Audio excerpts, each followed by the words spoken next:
August মাস থেকে শুরু হচ্ছে জনগণনার কাজ। প্রথম পর্যায়ে অনলাইনে থাকছে স্বগণনা অর্থাৎ সেলফ এনুমেরেশনের সুযোগও, এমনটাই জানালেন জেলাশাসক রাজনবীর সিং কাপুর। এই প্রথম জনগণনার কাজে ডিজিটাল পদ্ধতি ব্যবহার করা হচ্ছে। এই জনগণনা দুটি পর্যায়ে করা হবে। প্রথম পর্যায়ে গৃহ তালিকাভুক্তি ও আবাসন শুমারি করা হবে। দ্বিতীয় পর্যায়ে জনসংখ্যা গণনা হবে। 1 আগস্ট থেকে 15 আগস্ট পর্যন্ত সেলফ এনুমারেশনে তথ্য অনলাইনে জমা দেওয়া যাবে। দ্বিতীয় ধাপে 16 আগস্ট থেকে 14 সেপ্টেম্বর সরকারি কর্মীরা বাড়ি বাড়ি গিয়ে তথ্য সংগ্রহ ও যাচাই করবে। প্রথম পর্যায়ের আদমশুমারিতে 34টি প্রশ্ন থাকছে। 2027 সালের ফেব্রুয়ারি মাসে আদমশুমারির দ্বিতীয় পর্যায় চলবে। সেন্সাস আমাদের প্রথম সেন্সাস 1881 তে হয়েছিল। It's a very old tradition. এই যে এবার সেন্সাস হবে, it is 16th in the series and 8th since independence, মানে ইন্ডিপেন্ডেন্স থেকে 8th সেন্সাস আছে। This is the first census to be conducted by digital means for greater accuracy. মানে it is এই প্রথম সেন্সাস যেখানে digital আমরা use করছি।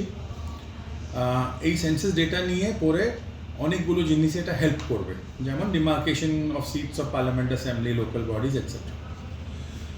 এইটা ইস্যু ইম্পর্টেন্ট। এই দুটো ফেজে হবে। ফার্স্ট ফেজ আপনার আছে house listing and housing census, and second আপনার ফেজ আছে পপুলেশন এনিমিরেশন। মানে প্রথমতে আপনার housing listing plus housing census হবে HLO, সেকেন্ড বার আপনার ইন্ডিভিজুয়ালকে ধরে ধরে এনিমিরেশন হবে। প্রথম সেন্সাস আপনার যে ফেজ আছে ওর প্রথম ফেজ আছে 1 আগস্ট থেকে 15 আগস্ট, মানে 1 আগস্ট থেকে 15 আগস্ট সেলফ এনিমিরেশন, আপনি নিজেই এনিমিরেট করতে পারেন।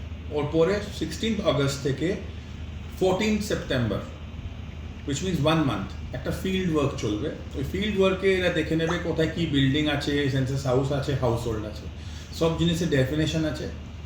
সেকেন্ড ফেজ আমরা চলে আসছি, যেটা এই সেপ্টেম্বর থেকে স্টার্ট হবে for snow bound areas, and normally ওটা স্টার্ট হবে ইন ফেব্রুয়ারি 27। মানে আমাদের তো স্নো বাউন্ড এরিয়া নেই, আমাদের তো নর্মাল আছে জিওগ্রাফি। এটা ফেব্রুয়ারি থেকে স্টার্ট হবে।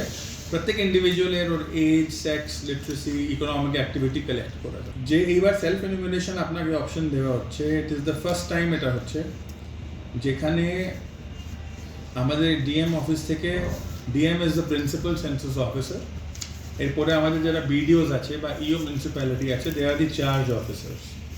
আমাদের যারা টিচার আছে, ফিল্ড অফিসার আছে, ওরা হয়ে যাবে enumerators and supervisors. So they are made a hierarchy. আমরা চাইবো ম্যাক্সিমাম লোকজন সেলফ এনুমিনেশন করে। ওরা যদি এনুমিনেশন সেলফ করবে অনলাইন গিয়ে, তো ভুলটা কম থাকবে। ওরা নিজেই তো ফিল করছে, বাড়ি বাড়ি যেতে হবে না, ফিল্ড ওয়ার্ক টাইমে ইজি হয়ে যাবে যদি আমরা আগে সেলফ এনুমিনেশন বাড়াতে পারি। ইংরেজবাজার এলাকায় এবার অবৈধ নির্মাণের বিরুদ্ধে তৎপর প্রশাসন, শুরু রাজনৈতিক তরজা। জেলা ক্রীড়া সংস্থার জায়গায় অবৈধ নির্মাণ, প্রায় 11 জন দোকানদারকে নোটিশ দিল জেলা প্রশাসন। নোটিশে পরিষ্কার বলা হয়েছে, আগামী 15 তারিখের মধ্যে জেলা প্রশাসনিক ভবনে সমস্ত কাগজপত্র জমা দিতে। এই বিল্ডিং এ কোনো বাণিজ্যিক কাজকর্ম করা যাবে না। আর এই নিয়ে শুরু হয়েছে বিতর্ক। মালদার ইংরেজবাজার পুর এলাকার 8 নম্বর ওয়ার্ডের জেলা ক্রীড়া সংস্থার দপ্তর সংলগ্ন ইনডোর স্টেডিয়ামের পাশেই নির্মাণ করা হয়েছে 3 তলা এই বিল্ডিং, যেখানে প্রায় 11 জন দোকানদার রয়েছে। মোবাইলের দোকান থেকে রেস্টুরেন্ট। স্থানীয় দোকানদারেরা বলেন, জেলা ক্রীড়া সংস্থার কাছ থেকে তারা এই দোকান লিজ নিয়েছে 15 লক্ষ টাকার বিনিময়ে। মাসে 1000 টাকা করে ভাড়াও দিতে হয়।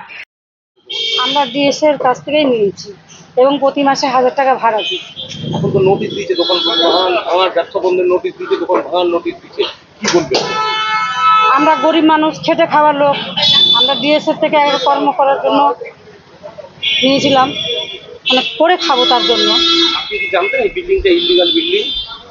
না, আমাদের তো জানা নেই। এখন সরকার দেখছে, দেখতে হবে সরকারকে। আমরা তো গরিব মানুষ, আমরা তো কোনো কিছুই করিনি, আমরা তো করে খাওয়ার জন্যই করেছি এবং ডিএস এর কাছ থেকে নিয়েছি। এখানে দোকান রয়েছে মোট 11 জন।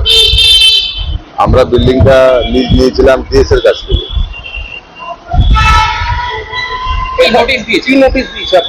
নোটিশ দিয়েছে বলে বলছে আনলিগাল বিল্ডিং। তো বললাম সেটা তো আমরা বলতে পারবো না, সেটা যার কাছ থেকে নিয়েছি বা যারা বানিয়েছে তাদের কাছে জিজ্ঞাসা করি। আমরা তো ব্যবসা করে এখানে খাচ্ছি। এই বিল্ডিং এর কতজন ব্যবসায়ী ক্ষতিগ্রস্ত হবে না? আমরা সবাই এখানে ছোট ছোট দোকানদার আছি, সবাই ক্ষতিগ্রস্ত হবে। টোটাল কতগুলো দোকান ঘর আছে এখানে তো সব মিলিয়ে? সব মিলিয়ে এখানে এই বিল্ডিং এ 11 জন দোকানদার আছে। আপনারা কবে পেলেন নোটিশটা? কালকে পেয়েছি। এখন কি করবেন ভাবছেন? কি করবো সেটা আমাদের তো কিছু করার নাই, যেটা করবে সেটা যার কাছ থেকে নিয়েছে তারা করবে। আমরা তো তাই জানতাম, আমরা তাই জেনে নিয়েছি। আমাদের কাছে তো ডিড আছে, আমাদেরকে যে থেকে দিয়েছে সেটা ডিড আছে। আমরা প্রত্যেক মাসে ভাড়া দিই, প্রত্যেকটা মাসে আমরা 15,000 টাকা করে, যেটা এই যে ভাড়ার রসিদ আছে, আমরা প্রত্যেক মাসে ভাড়া দিই। তৃণমূল পরিচালিত ইংরেজবাজার পৌরসভার চেয়ারম্যান তথা জেলা ক্রীড়া সংস্থার সম্পাদক কৃষ্ণেন্দু নারায়ণ চৌধুরী বলেন, এই নির্মাণটি অবৈধ নয়। প্রথমত বলে দিচ্ছি যে আমাদের কাজটা হচ্ছে যে কোনো বিল্ডিং অবৈধ হলে সে কমপ্লেন করতে পারে, আমরা সেটা ইনকোয়ারি করে দেখবো। এটা আপনার ভালো মতো জানেন, এগুলা হাইকোর্ট, সুপ্রিম কোর্ট পর্যন্ত কেস গেছে। যেটা সিভিল ম্যাটার ওটাকে ক্রিমিনাল ম্যাটার করে দিচ্ছে, সেগুলো স্টপ হয়ে গেছে। আমাদের কাজটা কি? আমাদের কাজটা হচ্ছে প্ল্যান আসলে ইঞ্জিনিয়াররা প্ল্যান চেক আপ করে আমাদের ক্ষেত্রে আমরা সাইন করে দিচ্ছি।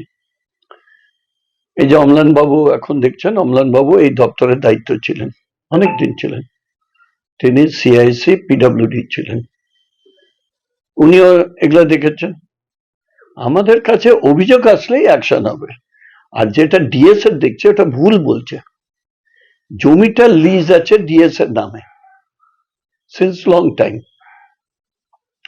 এবার ওইটাকে ওদের ধারণা দোকানদাররা এটা করেছে, দোকানদার করে ডিএস করেছে।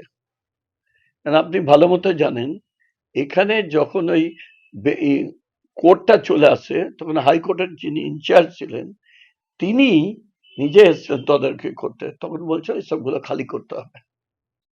কোর্টের ভিতরে অনেক গাছপালা বিক্রি হতো, সেগুলা খালি করছে। সবজিগুলো বিক্রি হতো, অনেক লয়ার বসতো, অনেক মোড়ার বসতো, আপনারা সব খালি করতে বলেছে।